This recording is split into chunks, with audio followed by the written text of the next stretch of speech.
When we find ourselves stuck in a hole, whether it's a stagnant career or a failing relationship, our instinct usually isn't to ask for help. Instead, pride kicks in, and we aggressively defend the absolute worst parts of our personalities. This happens because of a cognitive glitch known as fusion. It's the process of believing that our internal thoughts are identical to the objective world outside. Curious, take a look at this abstract diagram of a feedback loop. Notice that there's no internal narrator standing outside your experience to say, hey, you are now having an angry thought. You simply become the anger. That emotion forms a biased belief, which warps how we perceive the next event, trapping us in a cycle that reinforces itself.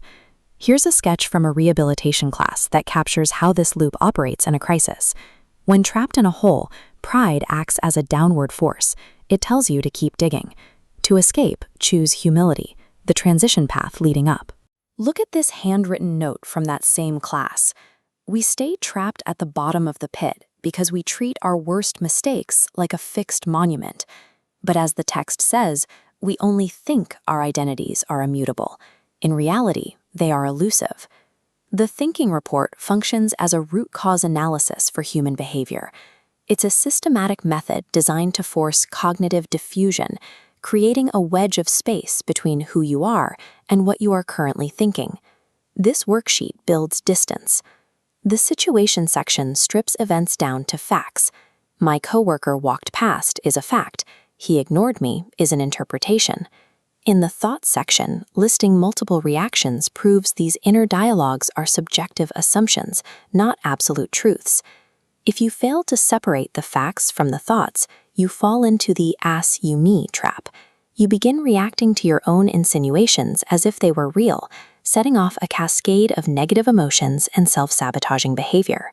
Separating your interpretations from the events themselves reveals that your internal dialogue, not the situation, is what's driving the outcome.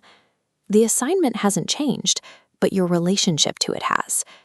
Often, the toxic behaviors we hate most about ourselves are actually successful survival strategies.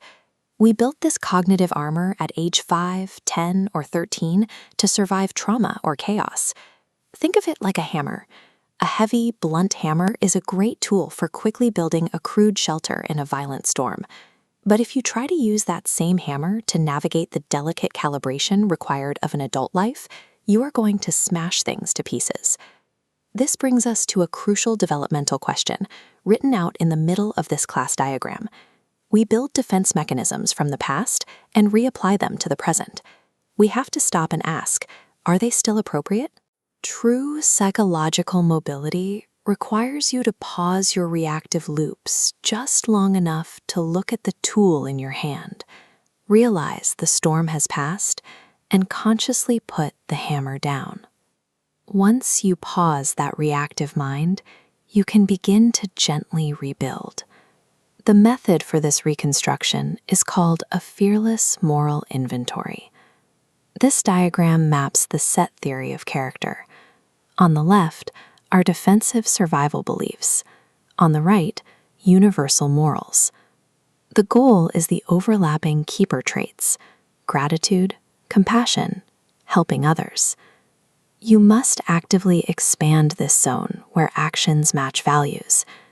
To do this, approach your life like the manager of a grocery store taking inventory. If a manager finds a shelf of rotten vegetables, they throw out the bad produce. They don't burn down the entire building. Yet, that's exactly what we do to ourselves. We fixate on our past mistakes and use them to define our entire identity. We decide the whole store is ruined and we burn it down. This is why you have to count your good fruit. Acknowledge the moments when you were caring, generous, or helpful, even during your darkest periods. Those moments are facts, too. Identity is an elusive stream. By choosing the humility to climb out of the hole, discarding the rotten habits, and protecting your good fruit, you intentionally reconstruct a self defined by your present moral compass, not your past trauma.